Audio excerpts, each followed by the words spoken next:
of an accidental thing, which, you know, a lot of things happen like that, don't they? It's a physical.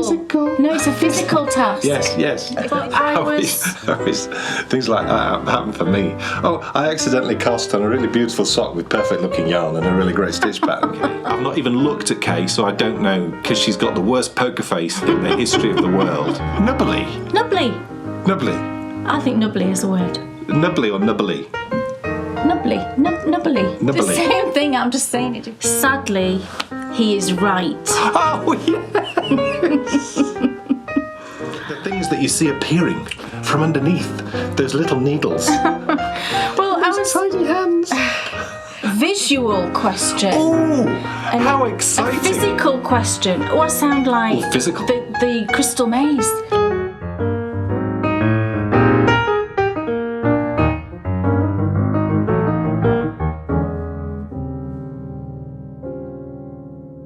Welcome, everybody, to episode 137. Now I'm panicking. Is that right? Yes, it is. Well, that's what I wrote down, actually. I wrote some notes for Endy Bits and I put 137. But how did you know to do that? Because I remembered the last one was 136. Well, I'm telling you now, that is the first time in 136 episodes that you've remembered what the last episode was. I think that's not true at all. Come on, let's be honest. No, I don't accept that. Why do you not accept because that? I'm bound to have remembered when it was 100. We need evidence. Please go back, watch the last 136 shows and reference in the notes below. Leave a comment where she's remembered. Listen to him. He talks nonsense, as you all know. Now, speaking of nonsense, life is an interesting balance, is it not? If you add, it's like on a scales. Yeah. Do you think? Is that a good analogy? Yes, You I'd need say. equilibrium. Yes. For the scales to stay straight. And I don't think it takes much to tip it. No. I mean, on a serious note. Not in the world we live in today, I don't think. No. To be fair, not in any world that anyone's ever lived in, because it's all relative, isn't it? It is all relative. Yeah. And, you know, it's an interesting thing to think about, isn't it? Because actually, if you think about all things in life, they're all on a scales, and when things are working well, you've got an equal balance either side. Now, we've been absolutely flying on all cylinders. Things have been just great, everything's been lovely, and then the last few days, it's been rubbish. Yeah. Now, we all have times like that, don't we? We all have, you know, life's about peaks and troughs. And to be honest, the peaks wouldn't feel very good if you didn't have the troughs. No, that's true. If everything was just on a... And you've always said, actually, with a certain amount of sort of regret's the wrong word, but prior to you meeting me, you said your life was very like this. Oh, absolutely. My life was very vanilla. Since you met me, it's been like... It's not... No, I mean, what's the opposite of vanilla ice cream? Tutti Frutti. Tutti Frutti or Knickerbocker Glory. Right. That's kind of the difference, I would say. It's shocking. Yeah. Now, what you start to do when you're going through one of those rocky patches, you start to sort of analyse. You start to think, what is wrong? Well, it's just rubbish, isn't it? It's rubbish. Well, I know what was wrong, and we're idiots. We're total idiots for not realising. Okay. Do you know where I'm going with this? No. Right. Now, I don't mean to retread old ground, and I'm not going to retread old ground, because a week has passed since our exclusive Patreon-only show, which happened on the day the clocks changed. Right. I'm telling you... Do you think it's that? That is what has messed with our equilibrium. There's a robin on that branch out. Well, he's been flying around all over the place. Oh. He's your friend. He's my little friend. Kate, think about this seriously. Right. Everything was great. It was. We were feeling good. Oh, absolutely. You know we've had a really good year, all in all. And it's been a really good year. Something happened last week. We're going to be recording a radio show all about it. I'll be coming out next Friday. We watched... Well, I'm not going to say too much about it, but something happened last week. We'll tell you all about it in next Friday's radio show. Yeah. But this was all sending us, like, higher and higher. That's a song. That little thing, that clock change, that hour, which everyone tells you, oh, it's marvellous, you get an extra hour in bed. Yes, but what happens when it gets to bedtime and you're sleepy and you can't go to bed yet? Yeah, it just doesn't work. And it does not work. You're right, actually. It's messed with you big time. It's really messed with me. I mean, I wake up early anyway. I think if you're someone that sleeps to a normal time in the morning... People have sleep patterns, though. Yeah, you have a sleep... Whatever your sleep pattern is, it is, isn't it? And I generally wake up around 5:30 in the morning. So I've been waking up at 4 in the morning instead, and I've just not been able to get back to sleep. So I've been getting up, and then obviously by the afternoon I'm absolutely exhausted, and I think by the evening you're asleep. I'm absolutely useless. We've not been having any time together, really. No, I'm just useless. I've just been falling asleep before 9 o'clock. It's just ridiculous. I couldn't even, I've been crocheting that cowl that I showed you last time, and it's so easy. I couldn't even pick that up to do, could I, one night? I just said, I'm going to have to go to sleep. Yeah. And it was 20 to 9 or something. And you end up in this vicious circle, because you keep going to sleep earlier. I've gone to sleep which so early. Makes your sleeping pattern, whatever it is, 8 hours, 7 hours, who knows how long you might sleep, you then wake up. Yeah. Understanding what has caused the issue 99% of the time helps you then... I think when you're feeling tired and the tiredness goes on for a number of days, I think then...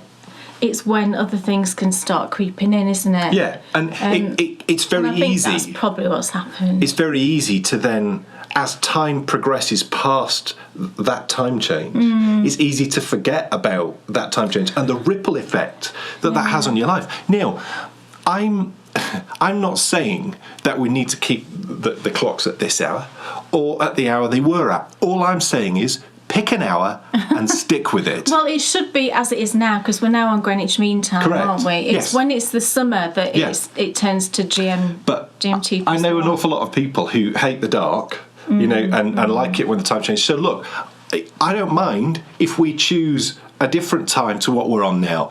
All I'm saying is, pick a time and stick with it, because I honestly don't believe it benefits anybody. Not now. It was done for a reason, wasn't it, originally, for the farmers, and I understand that. Yeah. It's just not relevant. No. I've never heard anyone that said to me that it's relevant to the job that they do now. Who could make the decision to stop changing the clocks? Well, it's a very easy thing. Know. It's a very easy thing to change, because as we found out after our last patron show, lots of states in America have got rid of it. Yeah, they have. Yeah. So it's a governmental thing. It would just be about an MP, putting forward a motion, right? And then so it'd have to go through Parliament. You then get the support, and then it either passes or it doesn't pass. We should campaign, shouldn't we? Well. That's exactly right. It just is crazy. It's from a bygone era, and it's time to get rid of it. Yeah, so today's the day when we absolutely get back on a high, because what a show we've got in store. I've cast on a brand new garment. Oh my goodness. And it's been an interesting process for me, that it really has. It's been sat there ready to go for a little while. It has, yeah. And it's just interesting to sort of analyse the reasons why I hadn't cast it on, but we'll talk about that later. But not only that, we have the next round of Knit or Forfeit. Thank you all so much for your excitement around the first round, and also for your competition entries. Yeah. We will be drawing, we have drawn for the winner, and we'll be announcing it when Knit or Forfeit starts later on in the show. Yeah. But there is another competition which begins today. Yeah. So stay tuned and you can find out how you can win. We need to just take a moment to talk about what precisely is going on with Strictly Come Dancing. Oh my goodness. When did the judges stop being judges and start just being... I don't know what's going on with that show. I'm being harsh, because not all the judges.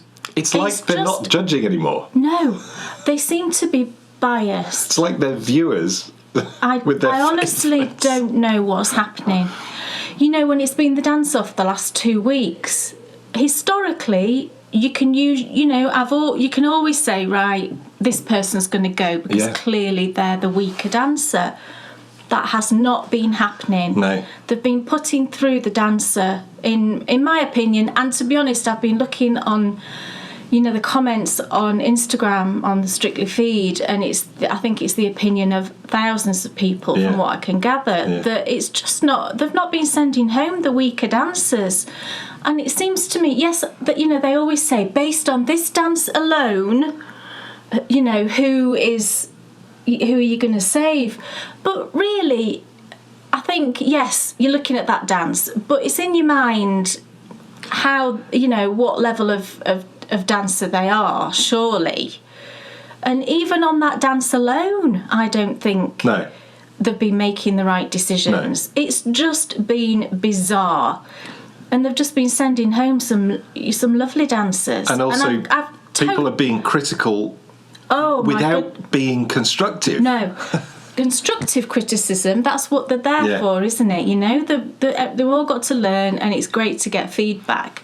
But it was just like a slanging match. It was awful. Bring back Len Goodman. Brian, that's what I say. Yeah, I mean, Brian, he enjoys watching it, and if it wasn't for that, I would have stopped watching it a few weeks ago, because it's just, I don't know, it's lost the plot for me.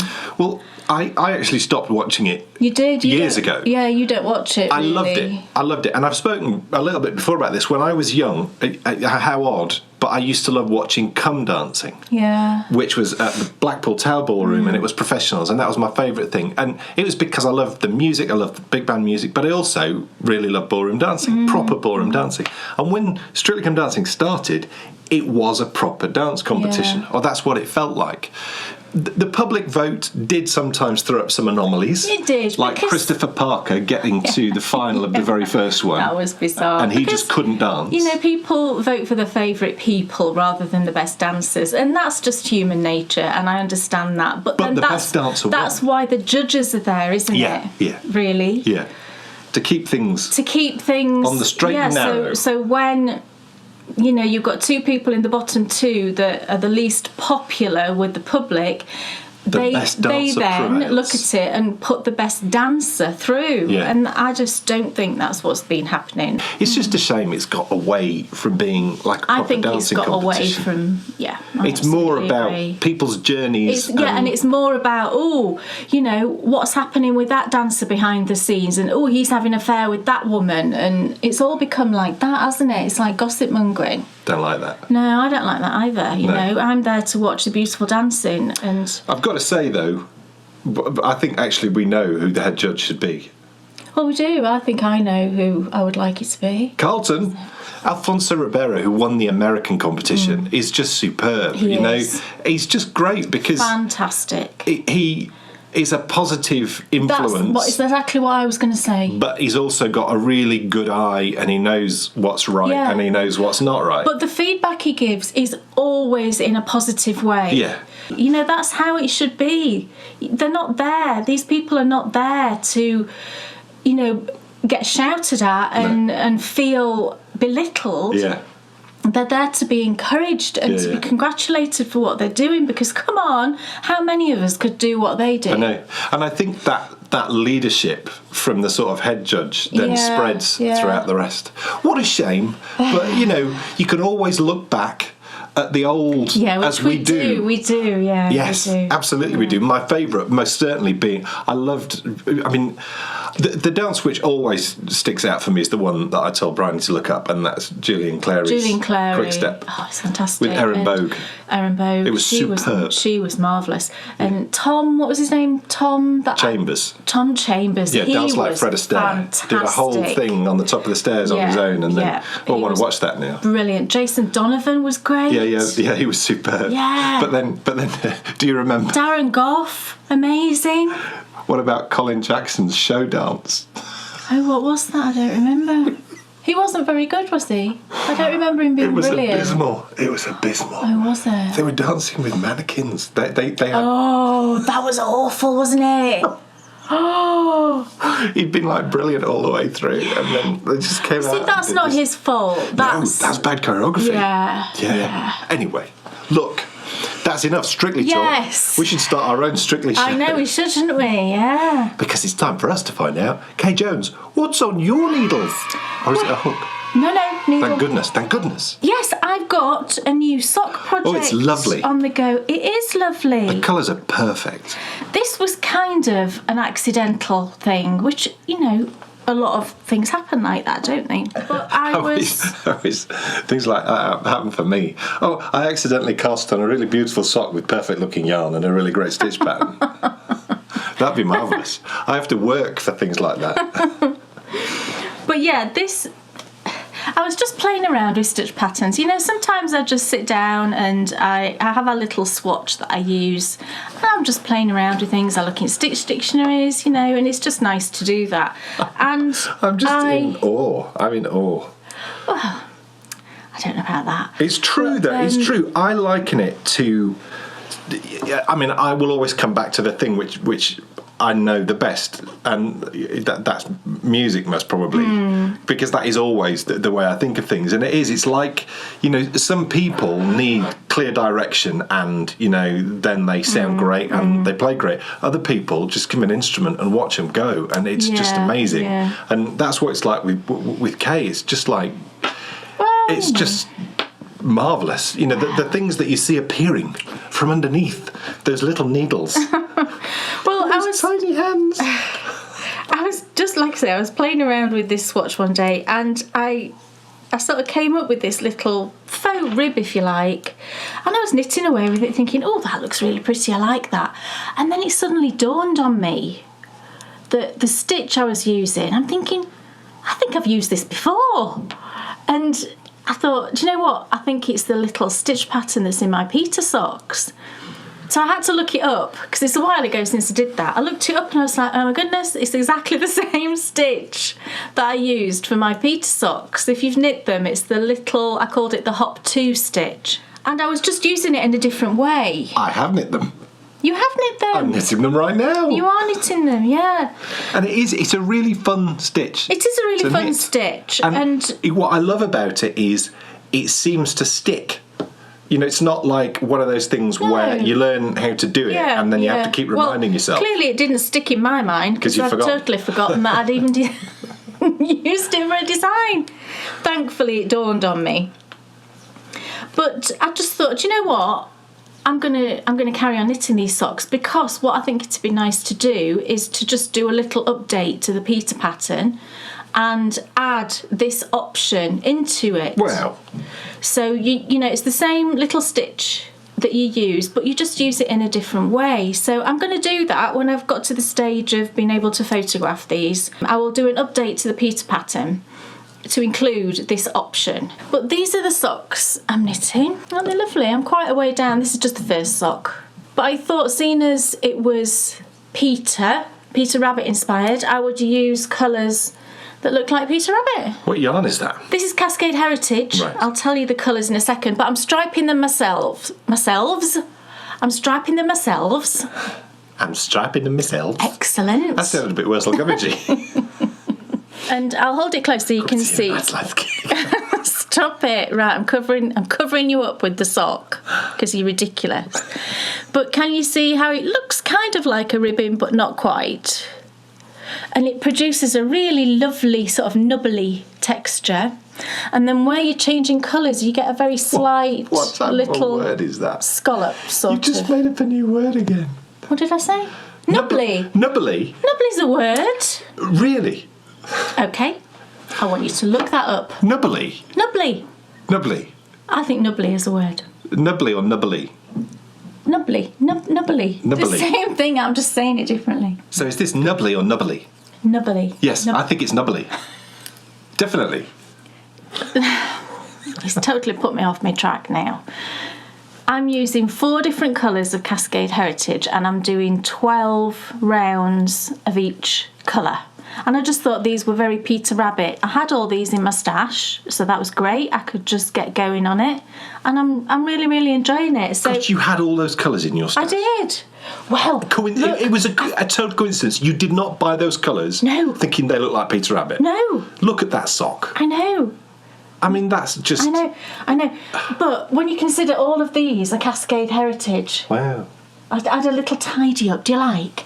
It won't last very long, this prettily it usually gets mucked up. But anyway, the 4 colours that I'm using are... I'm using Snow, which is very much a favourite of mine. I use this for all sorts of things. It's not pure white, it's an off-white, and it's lovely, a lovely creamy white. On screen there it looks like totally bright.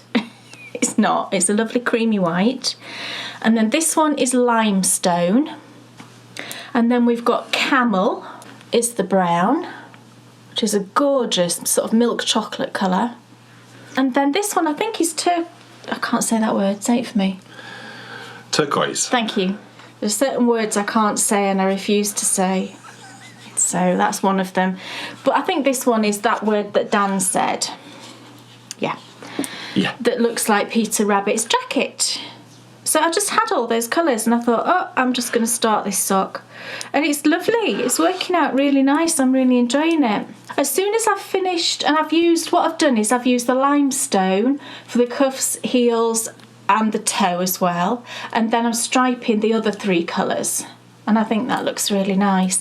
It stops you having to worry about where the heel falls. Because if I was using all 4 of the colours, I wouldn't want the heel colour to fall just above the heel or just after the heel. So it just stops that sort of stress of worrying about that. And I think it's nice to just stripe 3 colours like that. So I think as soon as I've finished maybe the first sock and I've cast on the second, just so that I can take a nice photo just to add into the pattern, then I will do an update to that pattern. So maybe next podcast I'll be able to tell you that I've done that. So there we go. The other thing I did slightly different actually was I did a tiny bit of a longer heel flap. This is inspired by something else I'm working on that I'll show you in a bit. But I did, instead of doing 32 rows, I did 36 rows. So I picked up 18 slip stitches instead of 16, just to give the extra bit of room across there. And I think it looks like it's worked pretty well. So we'll see with the fit of that. Dan Jones? Hello. What's on your needles? Hello. What's on my needles? Well, it's the Claire quad. And lovely. As many of you may recall, I was entering into the boring section. Is that what it's called in the pattern? Yes, it's titled the boring section because you have to knit all the way through the body, which is all plain knitting. And that sort of has sent me on a soul-searching journey. And I wrote about it in the latest Knitability, which is out now. It's just literally just come out. It has. And it made me sort of ponder, have I been doing the whole knitting thing wrong since the very beginning? What does that mean? Well, I'll tell you, I'll give you the condensed version. You can read the long version, all 1,100 words of it. Good heavens, really? Gosh. In the latest Knitability. But the conclusion I came to is this. I came to knitting through the need to relax after a serious car accident. You know, the effects of post-traumatic stress disorder were meaning it was impossible for me to relax. So Kay introduced me to knitting and it helped me relax.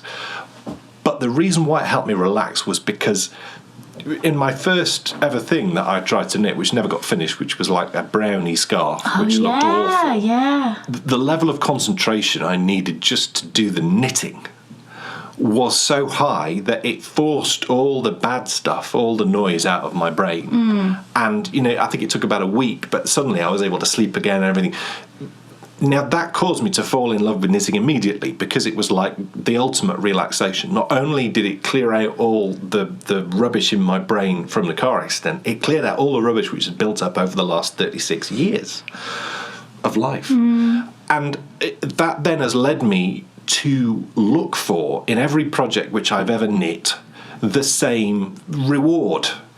And that reward is when I'm knitting on that sort of top edge of my ability, I have to concentrate so hard that my brain gets cleared and it goes all tingly. It feels great. And have you ever had that feeling before, where it feels like your brain is tingling? No, I don't think so. And well, that's, I think... I wish I had, though. Well, it's amazing. It's amazing. I'll tell you how to get there. In anything that you do, what you do is, when you... Again, it's a music thing. For me, I always enjoyed playing the most when I got to that tingly feeling point. And that tingly feeling point comes where you are on literally the top edge of what you can physically do. Maybe I've never just pushed myself far enough then. Well, the analogy that I made within the article that I wrote is, in any skill, it's like a mountain. The stuff you know well is the base. That's the solid base, and that's easy. Walking around the bottom of a mountain, the lovely trees looking up, that's easy. Anyone can do that. It gets harder but more rewarding because the views are great as you start climbing up and you start doing the things which you find harder, and then the things, and it's always a smaller amount of things, the things which you've just learnt, which you find the hardest, is what's on the very top of the mountain. And that's your leading edge. That's the point where it makes my brain tingle. And the conclusion that I came to, though, is this: I don't need every project that I knit to have me on the leading edge of my abilities. No. Some projects might have me around the base, looking up at the lovely mountain. Some projects might have me... I think people like to have a mixture. Certainly I do. I hear a lot of people say they like to have, a simple knit for certain times and then something a bit more involved for other times. The problem I've had is my knitting time is very specific, and it's always been at the same times of the day. So I'm looking for that release to allow me to sleep well. If I try and knit something like this, round and round boredom, at the point in the day when I'm looking for that relaxation, well, of course I'm going to find it boring. So my solution to the problem was, don't knit on this at that time. But that then creates an issue, because when do I knit on it? So what I've been doing is this. I've been taking this with me everywhere. Slightly crazy because it's quite a big bag. But honestly, literally everywhere. So have it by my desk. And, inevitably in the course of the day, we all, well, some of us are luckier than others, and that computers aren't part of our working day and our job. But anyone who sits and uses a computer as part of their job, which we do, there's times in the day where you're sat there waiting for an update, waiting, for the computer to do something, waiting for it to warm up. And normally you'd be sat there hitting enter, going, come on. Well, what I've been doing is picking this up because it's been right next to me and doing a little bit. And the beauty of the situation is the computer does its work quicker, at least I perceive it to be quicker. Because you're occupied. Yes, and I'm happy to put it down because all I'm doing is straight knits. So it's not like, the computer's finished and I still want to carry on knitting, because I don't. So what I'm doing is I'm grabbing those few moments, knitting a bit. So it's like stolen time. Stolen time. I've made loads of progress. Yeah, you have. The last time you saw this... It was at the pocket. It was down there. So that's about 5 inches. Gosh, it might be 6 inches. Amazing. Shall I hold it up? Yeah. So look, he was at the pocket. Now he's up here. And at no point have I been bored. It's great. And I haven't been bored because I haven't been forcing it. Oh, I love my pocket. Look. Yeah. Now, the yarn, actually, for me, now that I'm just straight knitting round and round, I've sort of been able to appreciate the quality of the sort of texture. I couldn't believe it when I looked at this, because it looks to me like he's used a hand-dyed yarn. Yeah. If I hold it close... It's unbelievable. Can you see all the different tones in it?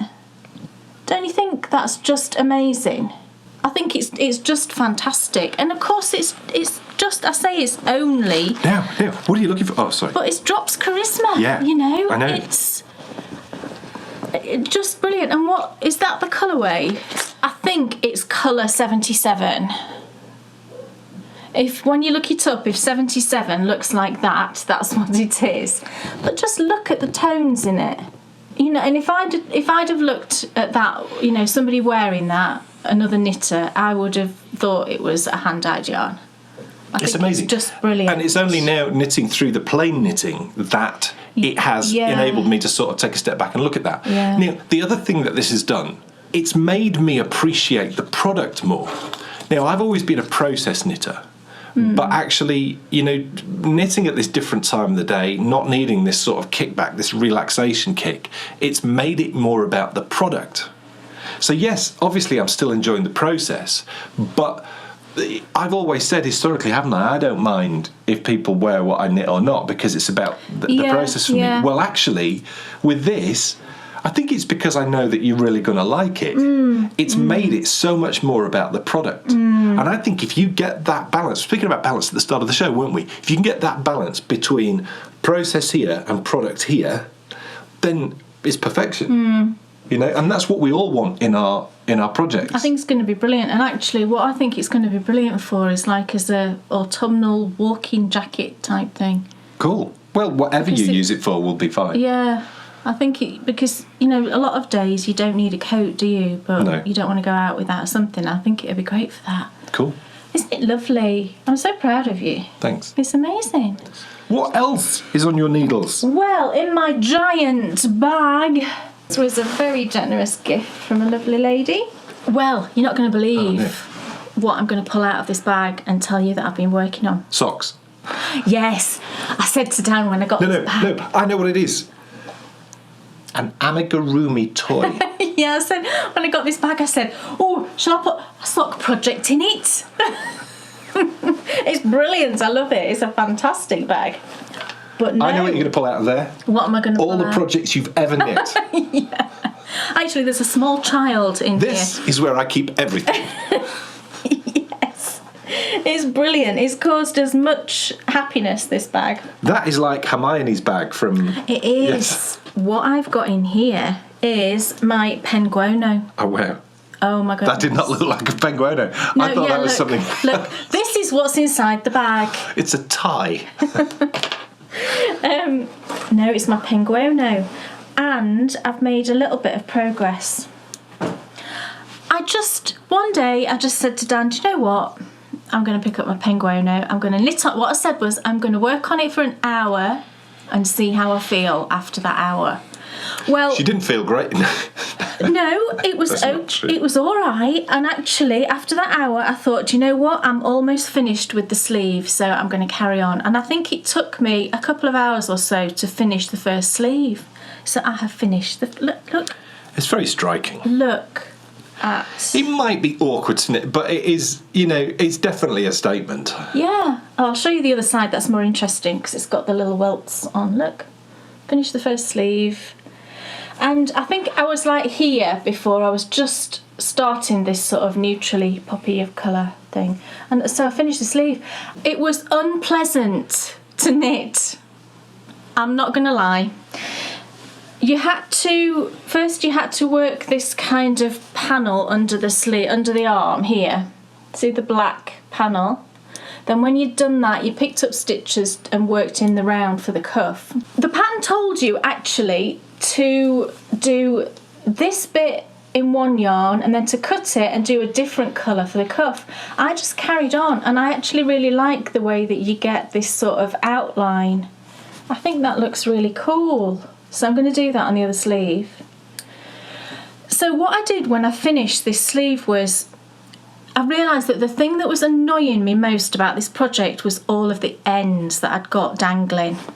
So this morning when I was up at ridiculous o'clock, I decided to weave in as many ends as I could, and it took me over an hour to weave in all of the ends that I could. I've left some of them because some of them are kind of next to sections that are on hold, things like that, so some ends are still there, but I wove in the majority of the ends, and it made a huge difference to how I felt about the project because it doesn't look as scrappy anymore and is just as untidy. And you know, I wonder if I could put this arm on over my jumper because it's oversized, isn't it? So yeah, look, that's the first side. It's mad, isn't it? It's crazy. And then I need to do the same thing, all of this on the other side.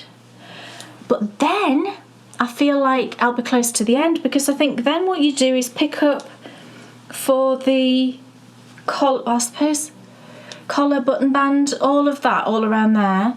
And then when you've done that, the final thing to do is to pick up at the bottom and knit down. And that's when I'm going to add quite a bit of length, I think, because I think I want it longer than is in the pattern. I don't do cropped, really. now that it's less endy. I don't mind ends. I've said this before, but this goes above and beyond anything I've ever done that's got a lot of ends. I've never experienced the number of ends, and it could have been a lot more, depending on how often you change your yarns. That's a great big section of the same colour that I did there. It could be a lot more. I could have knit the sleeves longer, because I could have just carried on. I would have probably had to do some decreases, or maybe not, But in the end, I just decided to leave them the length they are, because, to be fair, it's kind of elbow length. So, that's okay, isn't it, for something that I'm just going to be wearing around the house, probably on top of something else in the winter. So I made a start on the second sleeve, and the first thing you have to do is to knit this panel. Can you see this panel here on this side? That's the first thing you have to do. So I did that this morning as well, and I finished the little panel, and I went for a bright pink. I think that's lovely, isn't it? I just wanted something happy, so I chose this lovely bright pink, which I think it's one of the Woolly Mama Yarns minis. And what I have to do now is sew that into place. You have to actually seam it, which was a bit of a thing, but I did it once, so I can do it again. And then I just start building the sleeve after that. I really now want to kind of have this finished for Christmas. I think it would be nice to have it finished for Christmas. And there's no reason, I don't think, why I couldn't. No. Because once I've done this other sleeve, I think after that, anything is going to feel like it's simple. Yeah. But I'm kind of proud of myself for picking that back up. Absolutely. Because you know how I felt about it, and I honestly thought, that's it. I'm just going to ditch it. But I think I just needed a rest. That's absolutely true. Yeah. And I'm now sort of keen to get on and finish it. Well, if you need a rest again, don't hesitate to have it. Absolutely, that's what I'm going to do. I'm no longer going to stress about it, that, it's nearly finished. I'll just work on it and do nothing else. And that's what I did last time, and I had penguono burnout. It's difficult, obviously, to show, but that's the stage I'm at. And I'll show you again, probably when I finish the second sleeve. I'll wait until there's significant progress. So once I've finished the second sleeve, and maybe I've started working on the button band collary thing, then I'll be back. I've cast on a sleeve. It's flat. Oh, look at that. Look, but you can curve it round to see what it's going to look like. Woohoo! Oh. It's just the ribbing on the bottom. Nice and simple. It's just 1x1 ribbing on the bottom. But it's weird for me knitting flat because I've not really done this. Yeah. But I don't mind it at all. It's sort of fun. Be a lot of seaming at the end, but Kay's can do that, so that's fine. You said you wanted to. I am going to do it, honey. And you said you like the construction of seamed jumpers more. I absolutely do. So, yeah.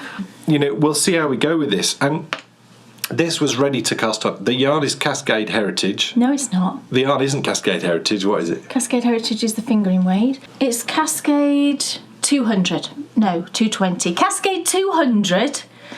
I'm making yarns up. It's Cascade 220. So the yarn is Cascade 220. In this lovely... It's one of the heathered colours, but of course, Dan no longer has the button band. And I actually had this. I had a sweater's worth of this already in stash. How exciting is that? Yeah. That's the type of knitter that I am now. The question you ask yourself is, why hadn't I cast it on before? Well, there was a few reasons why. Predominantly, it was because it was telling me to do a cast on, which I don't think I've ever done. Crochet cast on. Cable cast on. I'm going to say it's not a crochet cast on. Now, I could have absolutely gone and watched your tutorial for a cable cast on and just got on with it. But I spoke to you about it, and you said just do a long tail. I did. I don't like doing the cable cast on. I think it's tedious and a bit fiddly. But what are the benefits of doing a cable cast on? It's quite a firm cast on. Right. So that's probably why. I don't think you'd like that though. You don't like firmness around your ankles or your wrists. No, do you? I don't. No, that's true. I don't like to be restricted Yeah. The primary barrier to entry for me casting this on was that cable cast on issue. And as soon as Kay said, don't do that, just do a different one. Do it. You don't have to do what, in this situation, the pattern is saying use that cast on. But if you don't want to, it's your item that you're knitting. Do whatever you want. Do whatever suits you. And that's a learning point, I think, for all of us. It certainly felt like a learning point for me because I thought, when it's written down on the pattern, you think, I've got to do that. Well, actually, no, you don't. No. As I've now learned. So not for something like that, that it doesn't really matter. No. The other thing which was just causing me to pause just a little bit was the way the pattern's written. It's very, very wordy, but we know that with her patterns. Yes. And I've knit her patterns before, and I really liked the Irish coffee. I didn't have a problem at all with wading through it. So I just it sat there for ages, cast on making me stop, but also I kept looking at it thinking, can I just borrow it for a second, actually? I don't think we've told people what it is. It's the Oban by Baby Cocktails. It's lovely. It's like garter and cables. I love it. I love the look of it. It just looks so cosy and I just love it. I need to go long though. Oh, it needs to be longer than that. But it's got that kind of, for me, old-fashioned Aran jumper sort of look. Yeah. But with a modern twist. I think it's lovely. The other thing that was sort of throwing me off but actually it's cool, is the transition rows. You cast on and you do the rib, and then the transition rows just looked so complex. Yeah, that's a weird way of saying it. You see, I would say setup rows. For somebody who's a new knitter, you might be thinking, what does that mean, transition rows? Well, I did think that. Initially, I was thinking, do I do this now? Is this something I do at another point? Yeah. And then I just thought, just read it as it's written and just work down it, and everything will be fine. What you're doing is you're setting up for the pattern. For the cables. I've never seen it worded like that before. It usually says pattern setup or, something like that. Yeah. And then once I'm through those two rows, which I am now, so I've done those 2 rows, I'm now into the cables. Yeah. And the only frustration, but I'll get over this because I've learnt this through the cascades, the only frustration for me now is I have to flick to the sleeve cable chart. Oh, and it's like over the page. Well, that's a whole lot better than the cascades, where it's 10 pages further on in the pattern. I suppose what you could do is photocopy it and stick it there or something over that photo. Yeah, actually, what I did on the other, I think I'll be all right because it's very simple. Oh, I don't know. Is it only charted? I'll see. Well, that's no use to me anyway, really. Why? Because I'm much happier just reading. Well, some people aren't. No, I realise that. So for you out there, The written instructions are there. Yes. It's just, from my point of view, what I need, really, what you want is you just want everything that you need on one page. Yeah, but I suppose that's not physically possible, is it? At some point you're going to have to turn the page. But it's just at what point, I always try and make sure that it makes sense, when I'm writing a pattern. So I try not to, for example, if it's a sock, I wouldn't break up the heel flap and the heel turn onto 2 pages and have that together. It is what it is, I guess, and we could always just photocopy it and stick it down. Yeah, well, I won't do that. And what's more likely is that I'll just make notes over on this page. Yeah. So I'll just make some notes around the cable chart, which is exactly what I did on the cascades. Made some notes, and then I'm just looking straight at the cable chart because that's what you need, isn't it? I need to be focused on that and getting that bit right. The rest of it's just like Well, once you get going on the chart, but it's just your increases, isn't it, that you've got to incorporate in within it, I would have thought. Yeah, I do, yeah. Because there'll be increases. Yeah, every 6 rows. Right. As you work up the sleeve.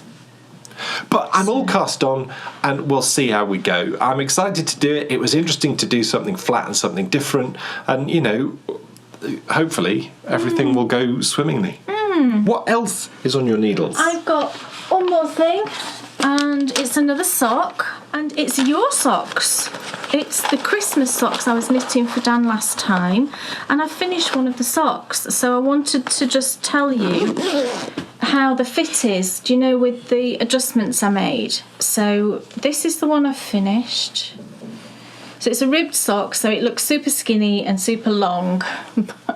That's just the nature of it. But it's finished, and this is the one where I've knit a much longer heel flap.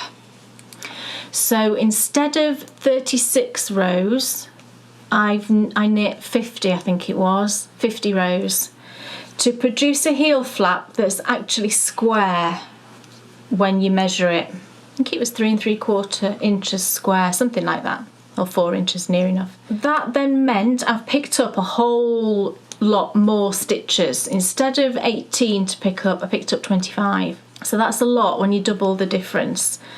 And it does make a big difference to this area, you know, across the instep, which is the problematic area, especially for Dan, because his feet are so broad. Now, you did try this on, and I thought it looked like it fit really well. Well, yeah. You said it fit well, but I think you've got to walk around in them a bit, haven't you, and wear them for a bit Well, I'm to sure sort it'll of be fine. decide. I think it fit really well. It didn't look like the stitches were super stretched across there. But what I'm going to do is, obviously I'm going to knit the second one, I've cast it on, and then let Dan wear them for a bit, and then he can decide whether this one fits better or the scrappy autumn socks that I knit him recently, because I did those in a slightly different way as well. Yeah, the scrappy autumn socks feel great on. Yeah. They feel really great on. Yeah. I mean, to be fair, my favourite ones are these ones. And I knit, it's the Boba Fett ones, can you remember? The moustache yarns. So you would think that the combination of the ribbing and the would make these really good. Yeah, because the Boba Fett ones, I just did the ribbing, but I did a normal heel flap and normal decreases. And you really like the way they fit. But when you look at them on your feet, the ribbing is really stretched across there.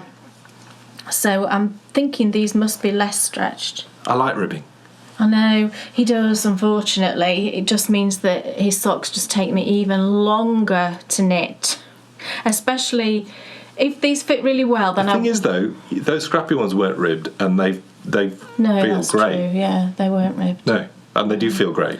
It might be that I try a broken rib, you know, because that gives you a bit of rest, doesn't it? It's not fully ribbed. You get a round that's just plain. So we'll see how these fit, but isn't the yarn just lovely? Oh, I'm so pleased with them. It's so Christmassy.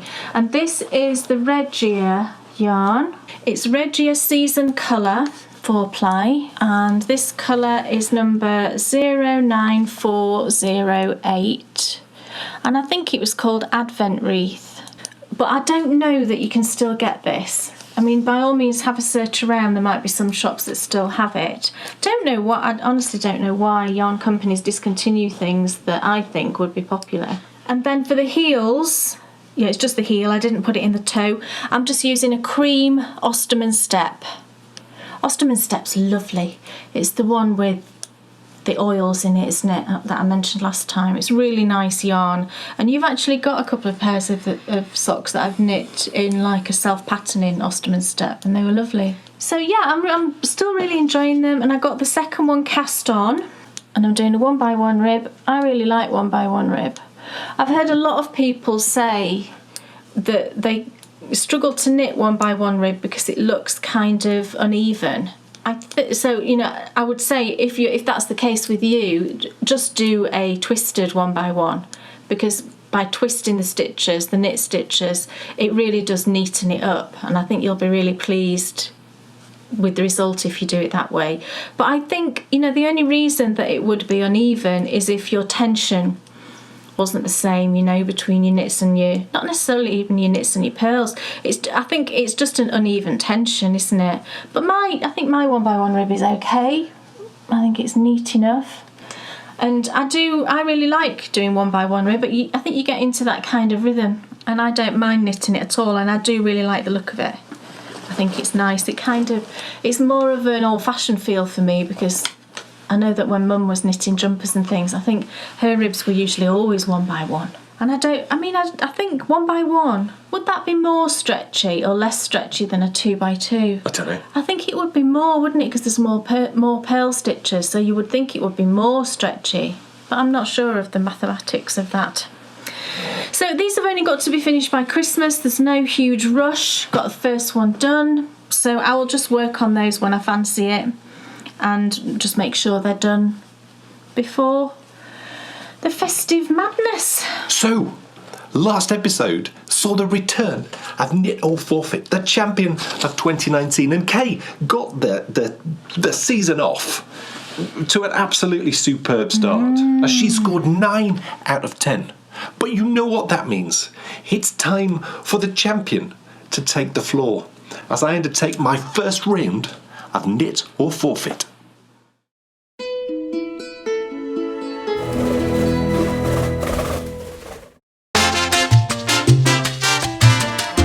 It's 10 questions and every single one of them is about knitting. Visual question. Oh, how exciting! But we have 3 lifelines. I've got a feeling the Black Welsh Mountain looks a bit more horny. If I win, I get to choose something that Kay has to knit for me. And if Kay wins, she gets to choose something that I have to knit for her. She will! Oh, Jane. Ladies and gentlemen, boys and girls, Knit or Forfeit is back. Yes, it's the quiz show just for knitters. We have 10 questions all about knitting. We have 3 lifelines. We can, of course, go for the answer to a question and get 2 points instead of 1. Now, 2 weeks ago, Kay undertook her very first round of Knit or Forfeit and she got 9 out of 10. Yes, the challenger for my crown in what is the champion of 2019. Now, today is time for me to take my very first round, and how will I do? I have absolutely no idea. But before any of that, today I'm not the quizmaster because, as I've just said, it's my turn to answer the questions. So, shall we meet the quizmaster, even the quiz mistress, for today's round of Knit or Forfeit? Yes, I think we should. It's Kay, of course. Today, yes, she will be asking the questions. Neil, how did you score last time? Let's find out. Pretty good. 9. 9 out of 10. My goodness, it's a great start. Yes. It's very impressive. It's a good start for someone who's going to win.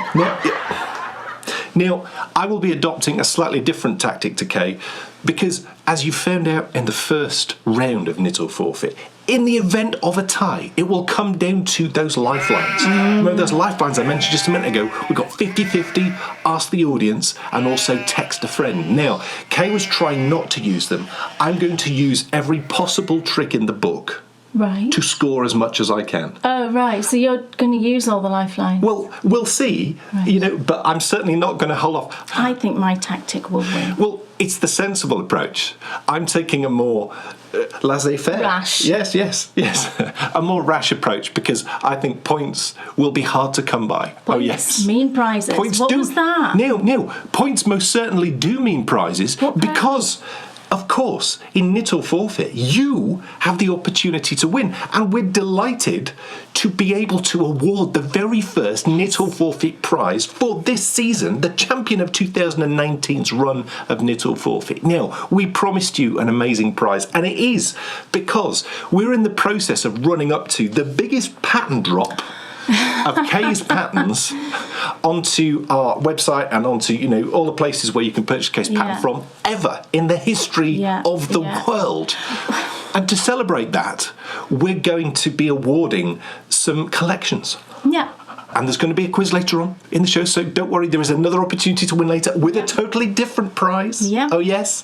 But what we did was we took the entries that we had on our Ravelry thread, and we also added the entries that we had via email. Yeah. And then we've randomly number drawn to get the winner. Yeah. And we're now delighted to tell a certain person that they've won. And what have they won? What have they won? They have won the Miss Potter Sock Club #1. The complete collection. Yay! Oh, yes. So that's really fun, isn't it? There was 172 entries. That Right. includes the ones that were emailed to us. Yeah. And the winner was number 13. Ooh, lucky for some. Lucky for this person. Yes. And number 13 is Susie in Nevada. Woohoo! And Susie is poster Q on Ravelry. Well, congratulations. Susie, I will just send you a message and I will get that collection sent through to you on Ravelry. How exciting. So, well done. We told you that this was not just a quiz show where one of us will be winning something, but something where you will be winning something too. And just to remind you what our prize will be. So if I win, I get to choose something that Kay has to knit for me. And if Kay wins, she gets to choose something that I have to knit for her. So, folks, without further ado, I think it's time that we got on with the quiz. What do you think? What do you think? Yes, Okay. I'm ready. Here we go then, with my very first round of this season's Knit or Forfeit.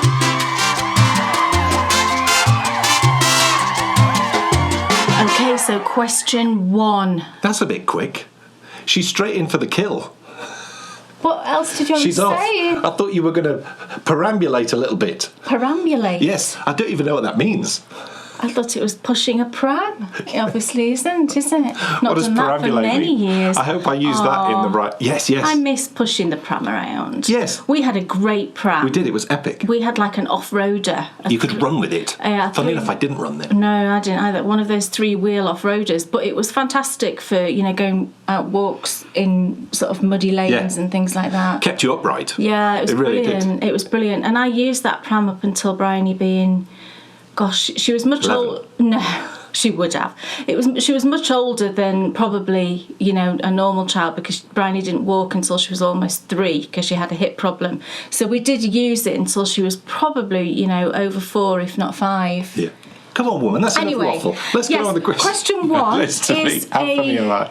visual question. Oh, how exciting. A physical question. Oh, I sound like physical. The Crystal Maze. It's a physical. No, it's a physical task. Yes.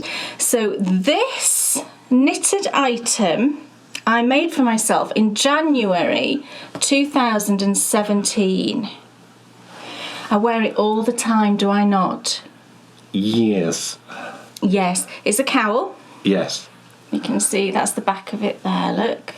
I knit it from 2 colours of Madeline Tosh Merino Light. I think it was Pop Rocks and I'm not sure about the gold. Might have been Winter Wheat. And I love it. I wear it all the time. It's brilliant. What is the name of this design? Right. Well, you'll see from my paint face, I'm struggling. And look, before we do that, I must remember that we know the quiz has started because we hear a sound like this. I've got no idea. You don't know. I have no idea. I thought you were going to say you knew that. No, I have no idea at all. I know probably what it's not, Okay. but I don't know what it is. Right. So I cannot go for 2. Remember, if I can go for an answer without hearing the multiple choice questions, I get 2 points. But I couldn't even guess. Couldn't guess. So, is it A, star shower? no. Is it B, Anguli cowl? Maybe. Is it C, the shift? No. Or is it D, bandana cowl? Tricky. Tricky. Oh, I've dropped it. You've seen it anyway. Now, Oh no, I do need to pick it up actually. I don't think it's A or C. Okay, you don't Well, I think... know it's not C because I remember the shift. Right. And I know that now belongs to me. Yes. So it's either the Anguli cowl, that's fun to say, or it is the last one, which was the bandana cowl. Bandana cowl. Ha! I'm thinking it might be the Anguli cowl. But, you see, if it was the Anguli... it's not ringing enough. Pop it on. It's not ringing enough bells. So just give me all the answers once more. Star shower, Anguli cowl, that's a look, the shift, or bandana cowl. It's just it's perfect. It's a perfect cowl. I want 20 of these and I should cast on another. And it's perfect in Tosh Merino light because it's lovely and soft. Do you know what? I'm going to go for B. Anguli cow. The Gangooli cow. What do you think? Is that your final answer? Yes. Right, he's locked it in. Is he right? Sadly, he is right. Well, I cannot, but I didn't think you would get that. It is. I'm sorry. I do apologise. Disappointed. I should make one of these for you, actually. I don't need one. I've got a shift. Oh, that's true. You have. I absolutely love this thing, and it's just because there's no bulk at the back of your neck, and then it just covers up exactly the area that you need to cover up. You know, because this is the area that gets cold, isn't it? Did this inspire you to design the bombini? This and many other of these types is by a designer called Hilary Smith Callis. Right. But I just love this thing. It's fantastic. I'd highly recommend the pattern. I wear, I mean, to be fair, I've worn the bombini probably the most. Yeah, you have. That's true. You do wear that an awful lot. And both of them. I'm with you all the way because it's great when you've not got anything at the back. But that's another reason why I love the Moondust. Yes, you've worn that as well. And the Moondust is my favourite out of all of them. Because it keeps your chest Because, you know, like this, jackets tend to be like this, don't they? And the Moondust just sits lovely. And also, it looks different and it's pretty. Question 2. During the Second World War... Oh, great. I thought you'd like this. The Office of Censorship banned people from posting knitting patterns abroad. Why was this? So people were banned from posting knitting patterns, you know, in the mail. My goodness. So can you answer it without the options? Now, I'm going to have the options, but I have a feeling I might be able to guess. Right. So shall we have some fun? And shall I guess? Obviously, you won't tell me the answer. Don't give anything away. No. I won't even look at you. And then when the answers come... No, I'm not going to look. It's fine. And then when the answers come up, it'll then be really cool, won't it, to see if I'm right or not. I think it's going to have something to do with spies sending messages back to their home countries. I think that the office will be concerned that within the knitting pattern, there's going to be codes which they wouldn't be able to break. Give me the answers. Is it A, to encourage more people in England to knit? Is it B, to avoid the Germans intercepting them and stealing designs? Is it C, in case they contained a coded message? Or is it D, to cut down on the amount of mail as postal worker numbers were diminished during the war? You see, they all could be potentially the answers, but, you know, as you know, in Knit or Forfeit, we have a sort of mantra, and that is to go with your instinct. And, you know, how exciting to think, if that's true, what I said before. I mean, that would just be epic if that's true. I'm going C, in case they contained a coded message. Final answer? Yes. Is he right? Of course he's right. How cool is that? How cool is that? What I sort of love to imagine is in Bletchley Park, if they had an office of people knitting up. Like Fair Isle words that came up. That'd be brilliant. D-Day is happening. Yeah. You knitted yourself a nice cowl to tell you. Question 3. Yes. Are you ready? Yes. An I-cord is a tube of knitting that has many uses. What does the I stand for? Sort of trying to think logically. I can't think of much. I don't know. You're going to have to give me the answers. Okay. Is it A, idiot? No. Is it B, ideal? Is it C, impossible? Or is it D, indestructible? I've got no idea. I've absolutely no idea. I mean, I suppose it could be idiot, because an idiot could do it. But that would be slightly insulting. So it was idiot. What's the next one? Idiot, ideal, impossible, or indestructible? I mean, maybe it's indestructible, but if you lit it... I think it means indestructible in terms of its use within whatever you've used it for, you know. Not that it physically, you couldn't actually destroy it. I think that I should ask the audience. Okay. So, I'm pushing the button. And that means I'm going to ask Instagram. That's how we ask the audience. So I will put a post out and I will ask the question. And then we'll come back to this question at the end of the round and we'll see if I go with the audience or if I choose to not go with the audience, if I choose to go with something else myself. So we will pause this question for a little bit and we'll come back to it later on in the show. Question 4. Ooh. Couldn't remember where we were. Okay, photo question. Excellent. This breed of sheep is Yes. one of Northern Europe's short-tailed sheep. Okay. It's a mid-sized breed, short-legged and stocky, with Right. face and legs free of wool, Yeah. as you can see. Yeah.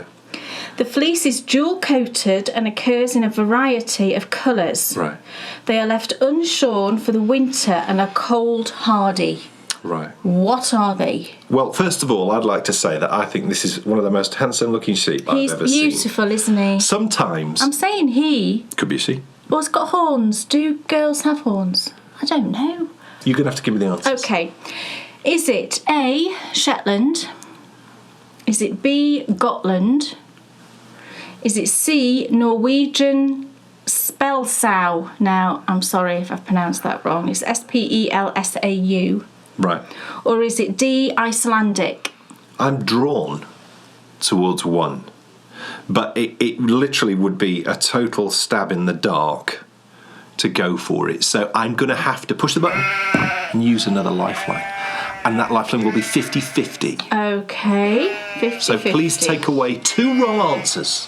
Okay. Leave me with 2 potential right answers. Is it B, Gotland? Yeah. Or is it D, Icelandic? Okay. It's a tricky one, this. I think I'm going to go with Gotland. Okay. Final answer. Yes. He's wrong. That's a lovely Icelandic sheep that produces Lopi yarn. Have you heard of Lopi? You must I have. That's quite... It's quite... toothy. Yes. Yes. Great. So that was question 4. I've got 1 paused and I've got 2 points. Yes. Okay. We're doing brilliantly Average. well. So question 5. Yes. One of my favourite things to knit are blankets. Yes. In July 2011, a blanket pattern came out that took the knitting world by storm. It currently has almost 10,000 projects on Ravelry. What is it called? Everybody, every single person out there is yelling the name of this design at you. Isn't that beautiful? It is. Is it something to do with bees? I feel like it's something to do with bees. Makes me want to knit one. I don't know the answer. So shall I give you the options? Yes, please. Is it A, Vivid? No. Is it B, the Beekeeper's Quilt? Is it C, Honeycomb Stroller Blanket? Well, that sounds nice. Or is it D, the Coziest Memory? And again, these are all genuine blanket patterns. Look, I don't know for certain, but I'm 90% sure. I'm going to go the Beekeeper's Quilt. Final answer? Yes. He's correct. It is, of course, it's the Beekeeper's Quilt by Tiny Owl Knits. How do you make it lumpy? Right, you knit all those hexagons individually. Yes, I get that. And then what you do is I think I've got the pattern, I can't even remember.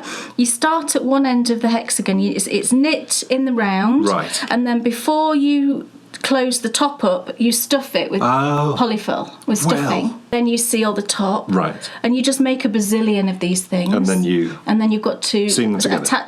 Well, no, you can seam them together, but they're attached at the corners it's like a special quilting tie technique. Right.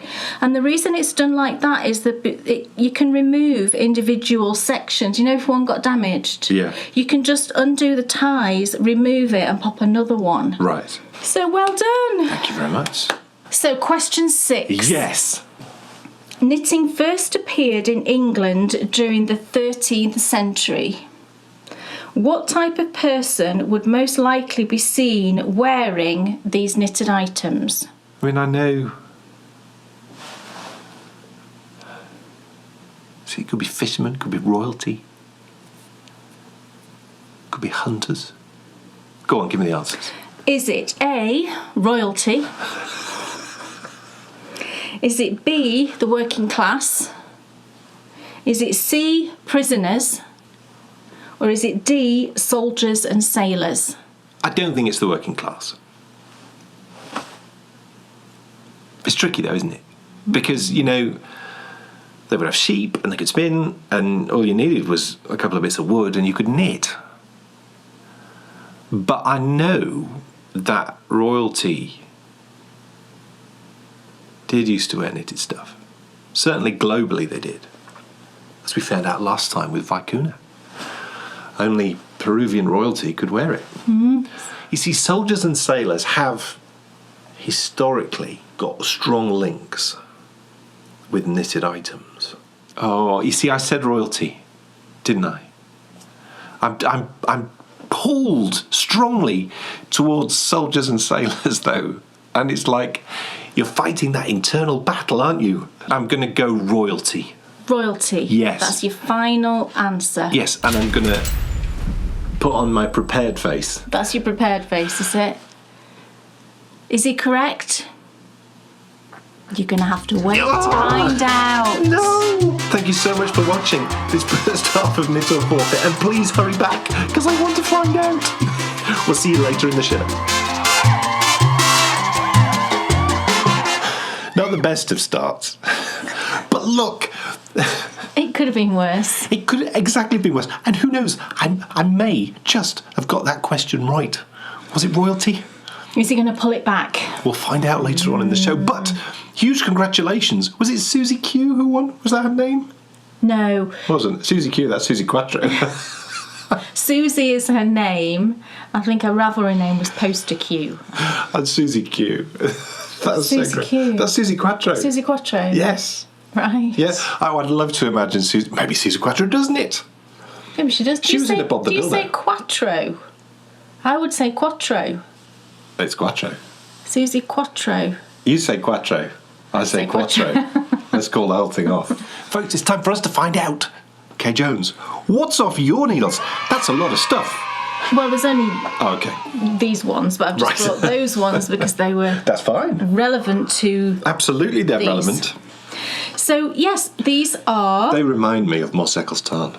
Yeah, because these are the Mr. Fisher socks. It's the last design in the Miss Potter Sock Club 2. That was an epic photo shoot. Of course, we went to the Lake District in the summer, and we did visit Moss Eccles Tarn again. It seems to have become a little tradition for us that we have a walk up there from the village and take a picnic, and it's just lovely. And we did that again, and we really enjoyed it, and I imagine we'll do it again next year.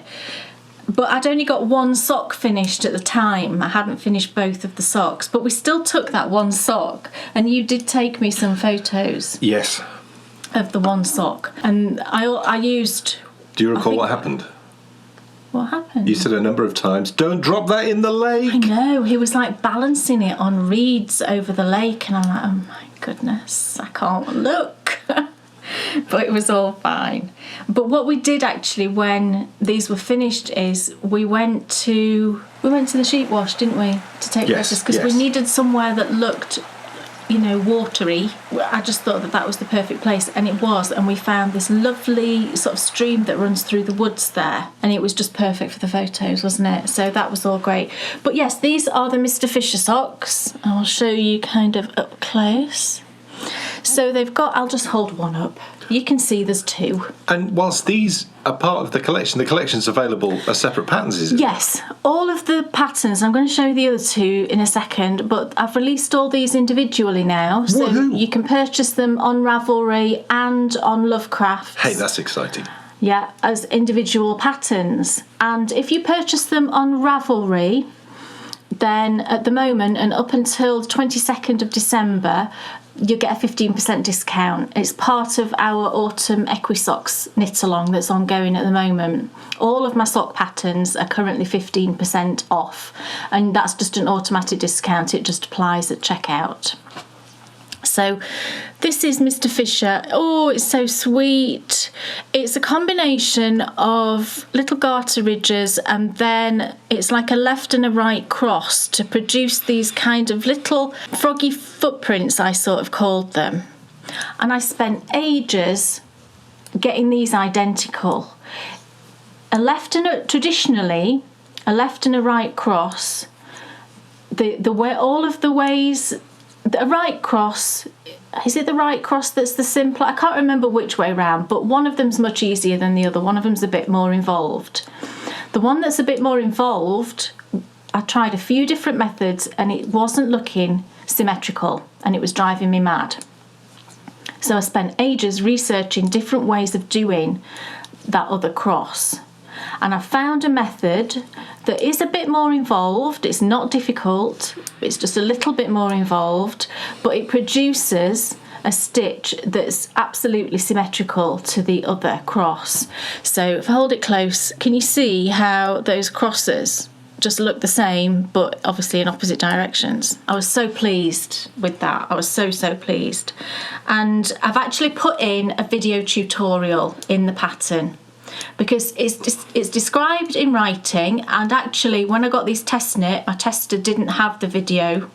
She just worked from the written instructions and she did it fine, but I've added in the video tutorial because I know a lot of people are visual, rather than just looking at something described.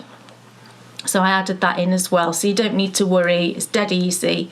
You can just watch me do it and then just follow it. So the yarn that I used for these is one of Kelly's yarn from Lay Family Yarns, and the main colour, the green sort of speckly, is called Enchanted Wood, and then I used one of her minis from a different set because I thought this colour looked exactly like Mr. Fisher's jacket. So this is very frog-like, and then this red was very Mr. Frog's jacket-like. And then I think what Kelly did was she just tweaked this colourway slightly to add in a little bit of the red into the speckling, and then she did some sock sets. And I think when she did the sock sets, she might have changed the name to Enchanted Forest when I had a look in her shop. But what I did on these, which I've never done before, is I just added a little tiny bit of the contrast yarn up here, and I think it looks really nice. Yeah. I didn't want a full rib, but I just wanted to put that little hint. So that's the Mr. Fisher socks, and then of course that's the third pattern, and I've got here, these are the Nutkin, these were the second, and then Mrs. Tiggy was the first one. So we've got Mrs. Tiggy, we've got Nutkin, and we've got Mr. Fisher. So all three of those patterns you can now get as individual downloads on Ravelry and Lovecrafts. Woohoo! That's exciting. And I'm thrilled with the whole collection. Yeah. All of the patterns I really enjoyed knitting, I really enjoyed designing, and the feedback I've had from the people that have knit them, everybody's also been enjoying knitting them. And it's just been lovely. I've really, really enjoyed it. Can I look at those? Yeah. I think these are my favourites. Which ones? These. The Nutkin ones? Yeah. They're the ones that gave me the most headaches. Right.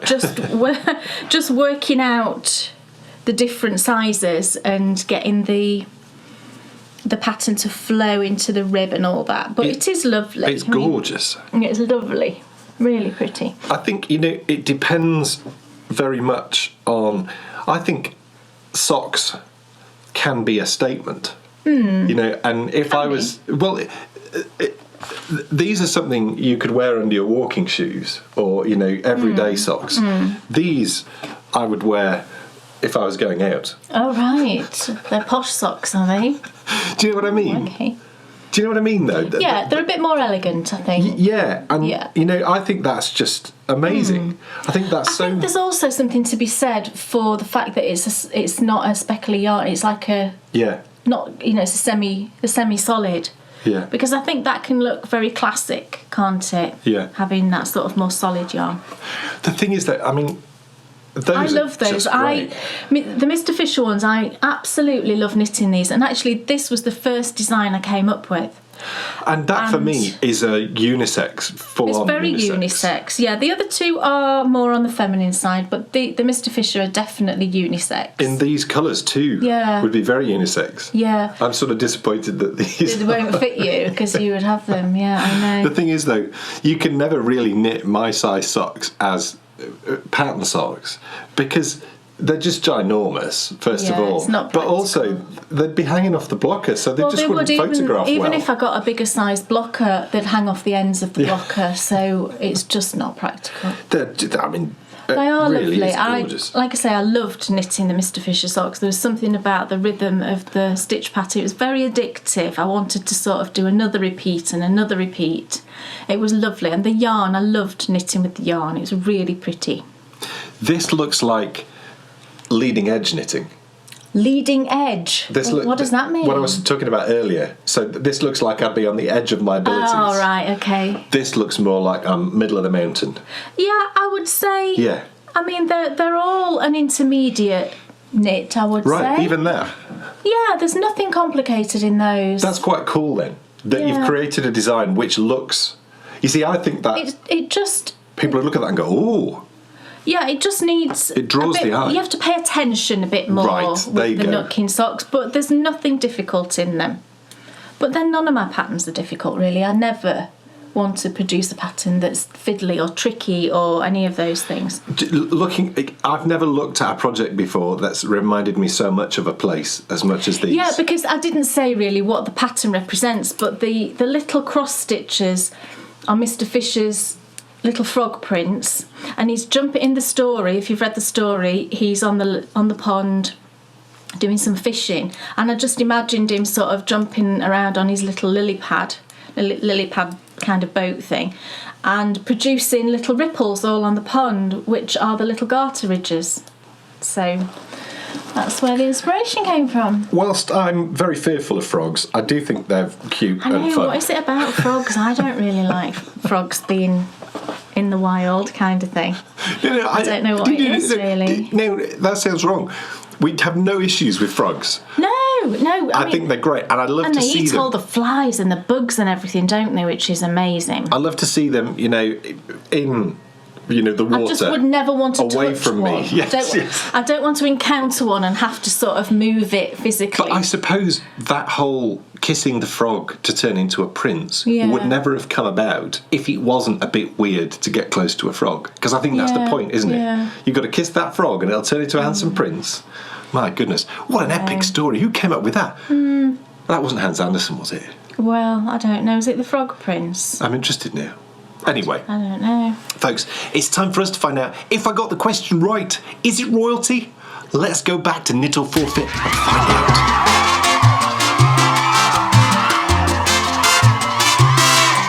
Welcome back, everyone, to Knit or Forfeit.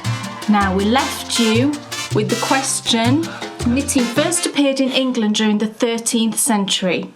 What type of person would most likely be seen wearing these knitted items? Dan's answer that he gave us was A, royalty. Was he correct? No, he's not correct. You're wrong. So what was the answer? The answer was, of course, the one that you were pondering over. It was soldiers and sailors. Stupid boy. It was those knitted hat things that the caps that they all used to wear. What a fool. Okay. Question number 7. Yes. I love this question. Good. This is a great question. Excellent. In Old England, Yes. people would drink a spiced concoction made using apples, sugar, spices, and ale. This was traditionally drunk on Twelfth Night. This drink had a knitting-related name. What was it? I think I'm going to know when you give me the answers. Right. It's ringing a bell. You're going to need to give me the answers. Okay. Is it A, lamb's wool? Is it B, garter mead? Is it C, spiced sheep? Or is it D, nitty nutmeg? It's not ringing any bells anymore. I didn't think it would. The bells have stopped ringing. Could you tell me what the ingredients are again? Yeah, it's apples. Yeah. And the apples were made into kind of like a mush. Yeah. Sugar, spices, and ale. I think it might be A. And that's lamb's wool, isn't it? Yeah. See, it could be spiced sheep. Anyone know? See, it depends who invented the name as well. Because I think if a bloke invented the name, I think they'd have gone with something more like spiced sheep. Whereas if a lady invented it, I think they'd have gone with lamb's wool or nitty nutmeg. But I can't imagine it's nitty nutmeg. I kind of want to knit something, a pattern that's called nitty nutmeg. I'm so drawn towards the lamb's wool thing because I can just see it looking like lamb's wool with the apples. I see also perhaps it frothed on the top. I'm going to go with my initial thought. I'm going with lamb's wool. Are you sure? No, but I'm locking it in anyway. Dan's gone for A, lamb's wool. Yes. Is it correct? Yes, he's correct. Instinct. But what a strange name. Absolute instinct. There's two theories as to how the name came about. Well, the first theory is what you said, that its appearance was similar to lamb's wool. Yes. The other theory is that it was possibly from pagan Irish, Right. the words lamas ubal. Right. I think they're overthinking which is it. then it's filtered down to lamb's wool. I think they might be overthinking it. Yeah, I think the appearance thing, because you've got the mushed up apples and then you put the ale in, and I think it would froth up, like you say, and I think it probably would have Lamb's that wool appearance. all the way. Question 8. Yes. Stephen West currently has 300 patterns on Ravelry. Right. 300. Yes. The man's a machine. Which of these has the most projects? The number currently stands at 8,887 for the top one. Well, it's not going to be something nuts. So this is things that people have actually cast on. Yes. Yes. Do you want the answers? Yes. I'm going to say you're going to have to hear them, aren't you? Well, not necessarily. Could you name any Stephen West designs? Yes. Go on then. Penguino. Right. Penguino. They're both So Stephen West. one. You can name one. But isn't the Penguino the little baby one? Oh, he did do a baby one Aha! recently. No, I think you're right. I am right. Did he call it a penguino? I think he might have. Yes, he did. He did. That's really cute, isn't it? Windchief? I wish I was knitting a penguino. I'd have finished by now. Yes. So I'll give Go you the on. answers, yes? Yes. Is it A, boneyard shawl? Is it B, exploration station? Is it C, daybreak? Or is it D, pagona? I've knit a pagona. I was drawn to Pagano when she said it, but that's perhaps because you knit one. But then if it's been out ages, and if you knit one... I mean, I know a lot of people were...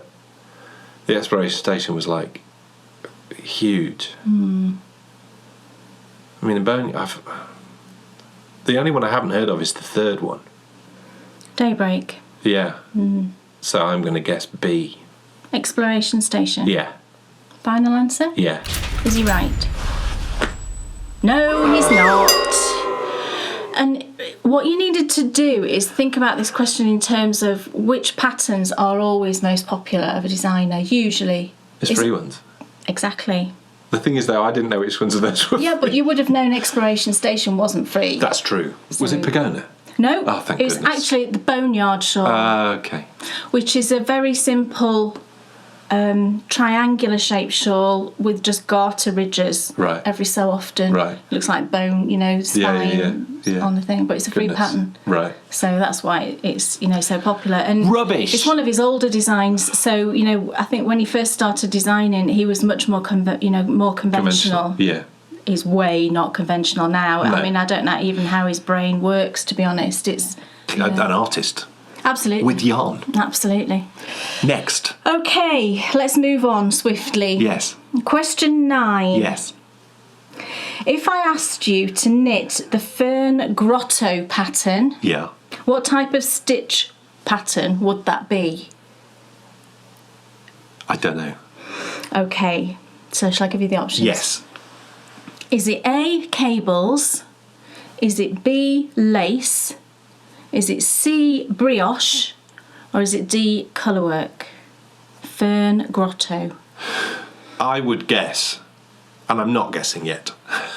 You're just talking out loud. So don't try locking anything in. As I often say to you, I'm just talking out loud. Yes. Don't listen to me.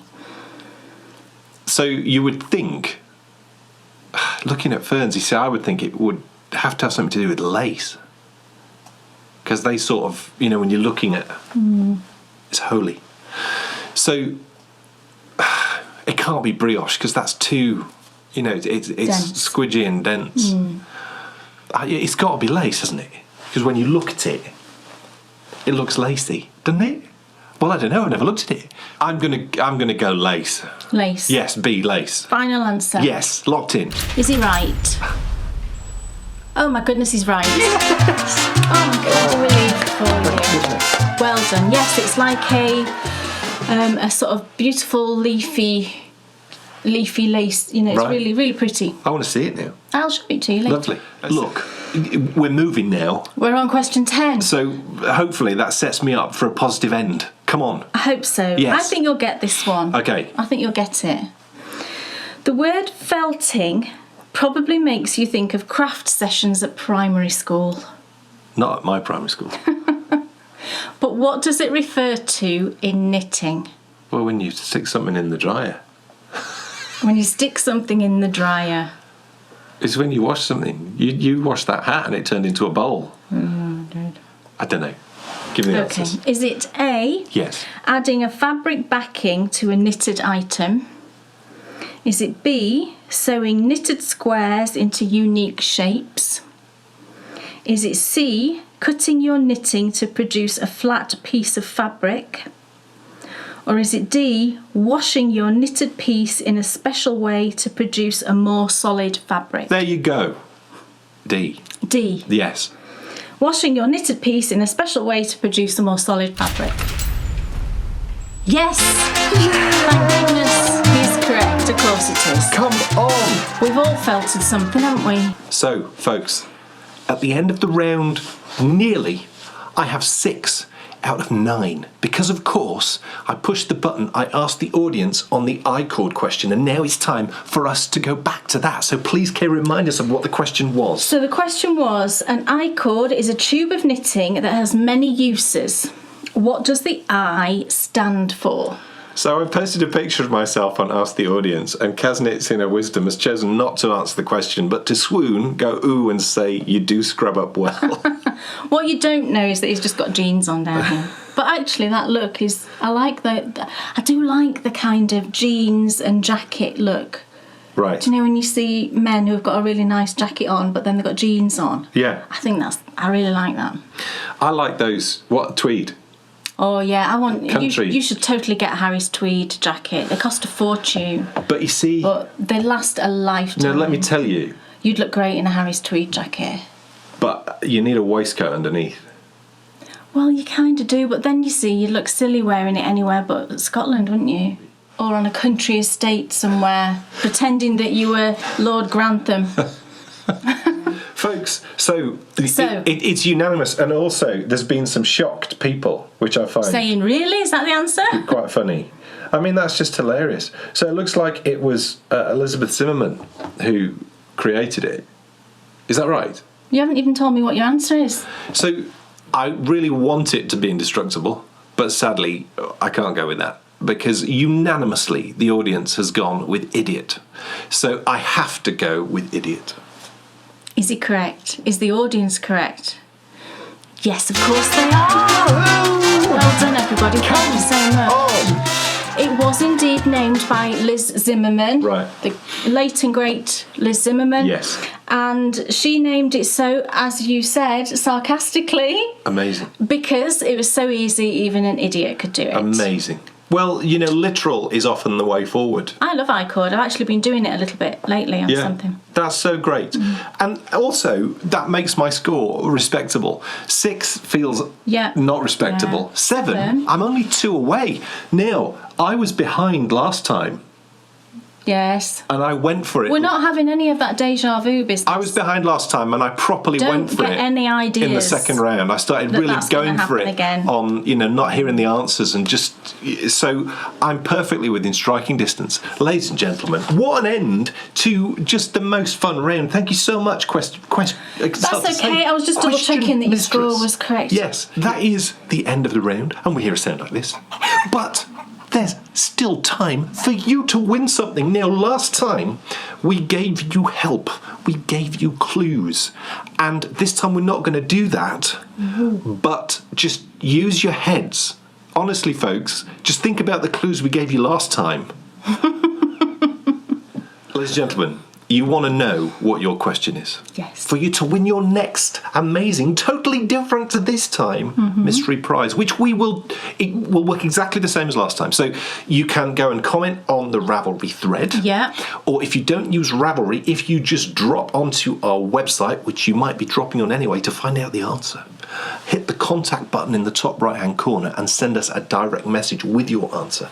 We will then add all those together and we'll draw a random number next time. And you'll find out who's... And what I'll do, it'll be the same thread that's still up now. It just says knit or forfeit question. But what I'll do is I will post in that thread and say, time for the next question now. Please, put your answers here. But it's the same thread that we used before, just for simplicity. So what is your question? Well, it is this. What does Miss Gelato Giraffe like to eat straight from the jar? I don't know. That's shocking.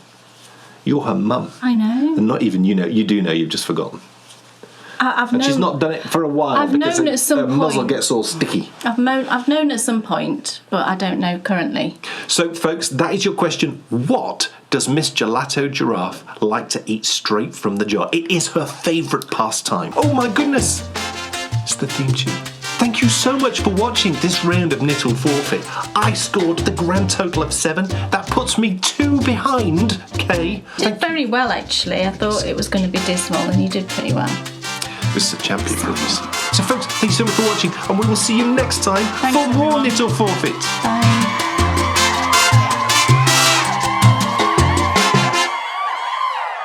I'm in the perfect position to spring from behind to snatch the crown of the champion of 2019. I'm not losing again, I'm telling you. I'll be doing anything I possibly can.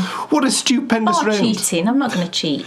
Who would have thought code breaking in knitting patterns? Oh, how cool is that? And in the gold edition, we as I mentioned last time, we produced an extended gold edition with longer footage and extended outtakes, and also we've got all our research links, so you can read more about. And within there, we found a newspaper report all about those code-breaking knitters who were actually telling people about the different types of trains, the different types of German trains running through Belgium. It was the Belgian resistance, and there's a newspaper report all about it.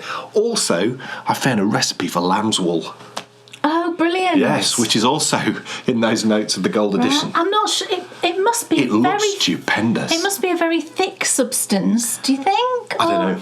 Because I think it's got like mushed up apples actually in it. And it looked like they'd sprinkled cinnamon on the top. I don't like cinnamon.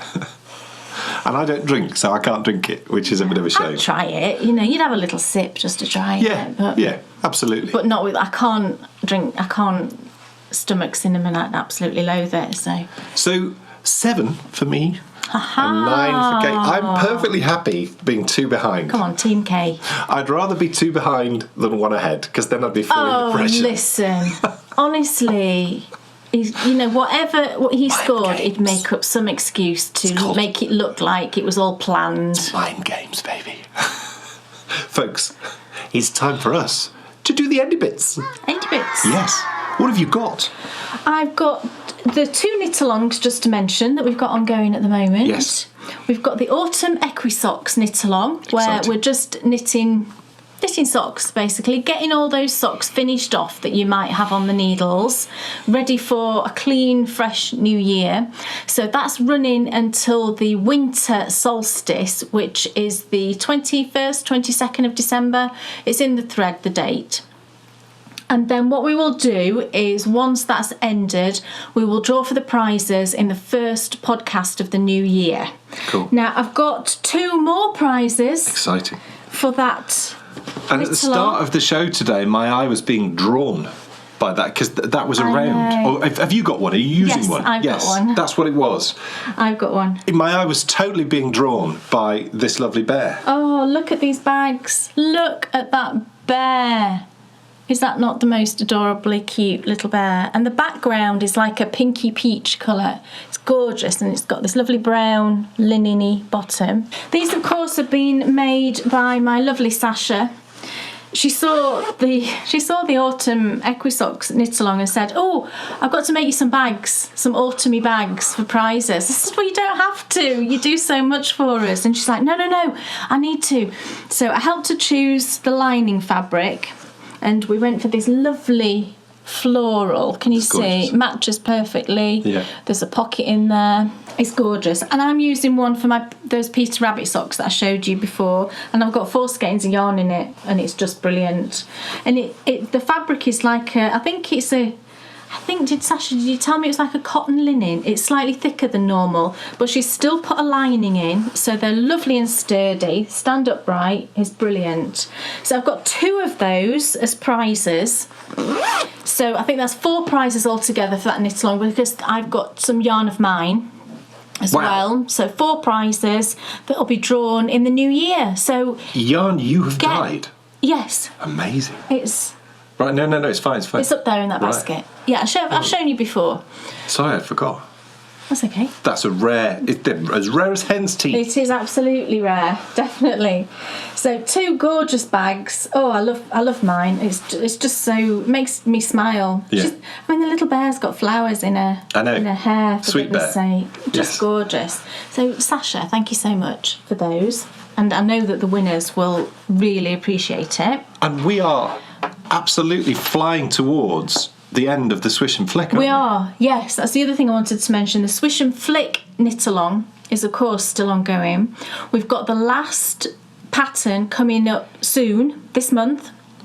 And then what I will do with How will Clementine's story end? I know, the last part of Clementine's story. The very last part. So that'll be really fun. And... What? It's really good. It's really good. Have you got it planned? You'll have it planned already. Yeah. I'm a bit teary. So that pattern will be coming out shortly, in a couple of weeks. That'll be out. And then what I'm going to do is just let the knit along run until the end of the year, just to give you a chance to work on that final project. And it's one that's perfectly possible to finish before the end of the year, but you don't have to finish it. The way that we're running that knit along is, I'm going to sneeze.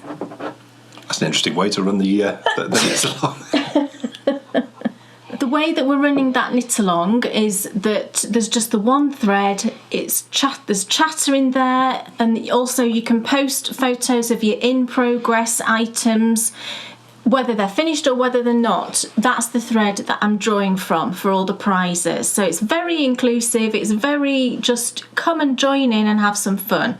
But what I'll do is, that can run until the end of the year, and then I will draw for the last of the Swish and Flick prizes again in that first podcast of the new year. And then we've also got the pyramid run. Yes. Running until the end of the year as well. Yes, that's right. Yeah. Yeah, and we'll be drawing for final prizes for that in the first patron-only show. Right, of the new year. So that'll be in the January show. Yeah, brilliant. Is that everything from Well, I've just got one thing I bought. What have you bought? Well, I've got another instalment from Sherry Iris. And speaking of Sherry Iris, we interview the lovely Sherry in the latest Knitability. Yep. And if you're looking for a rip-roaring roller coaster ride of 1980s power-dressing, shoulder-padded ladies, then you want to read the interview with Sherry. Yeah. It's one of the most epic interviews we've ever done. You would not have expected it. No, I would have loved Sherry. I wish I could have seen you in those I know. power dressing shoulder pads. I know. NatWest Tower. NatWest Tower, she used to work goodness. in. I know, and I ended my career in the bank with NatWest as well, so that's really nice, I think.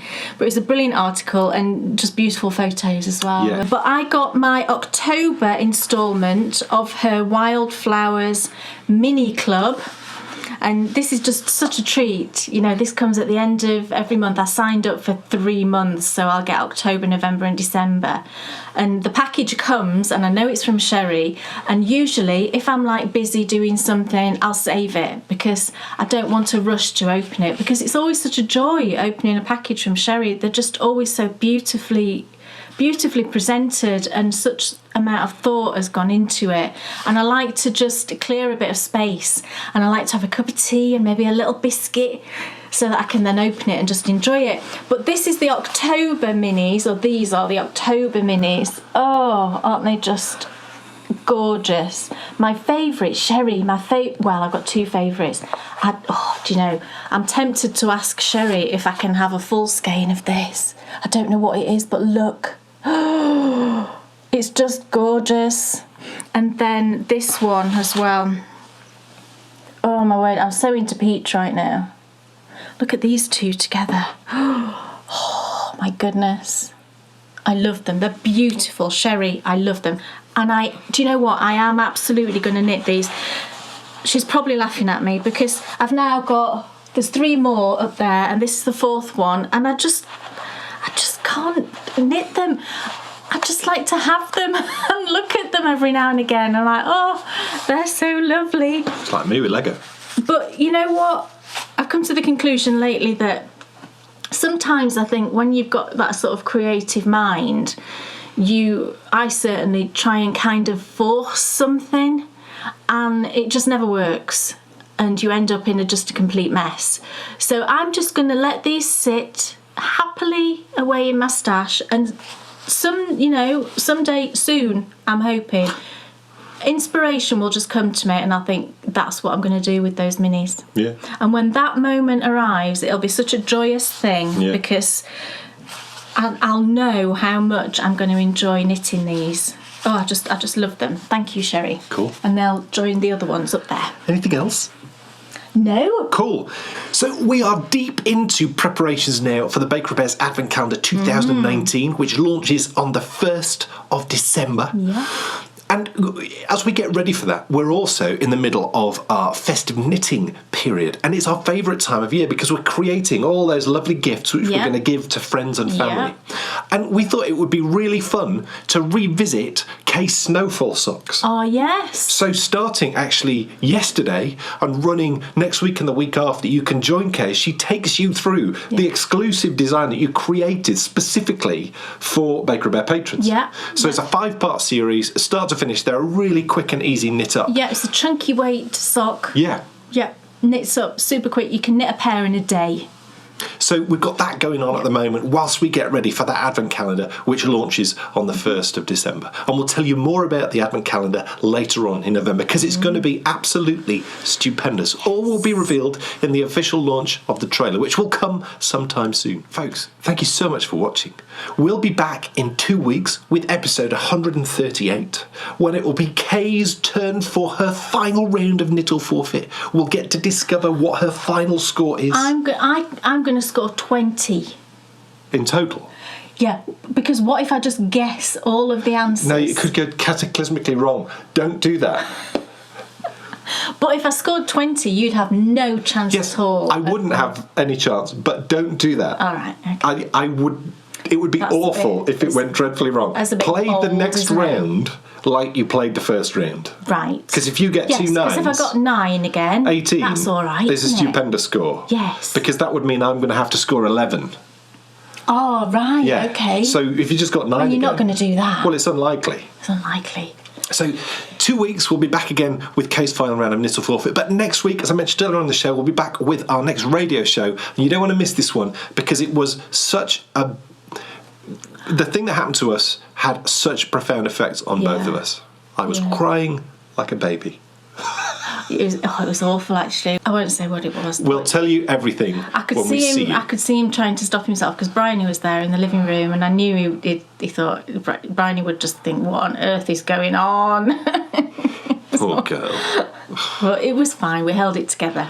We shall tell you all about it next Friday. Yeah. Thank you so much for watching, and we'll see you in 2 weeks for more. Thanks, everyone. Bye. Sitting and knitting, it's Dan and Kay, the bakery bears. Enthusiasm's not quitting for Dan and Kay, the bakery bears. They'll take you to fabulous places of which their favorites they'll share. You better buy a pattern and get yourself a bakery bear. You'll find yourself in a castle watching the bakery bears. It never feels like a hassle to sit and watch the bakery bears. What's on your shelf or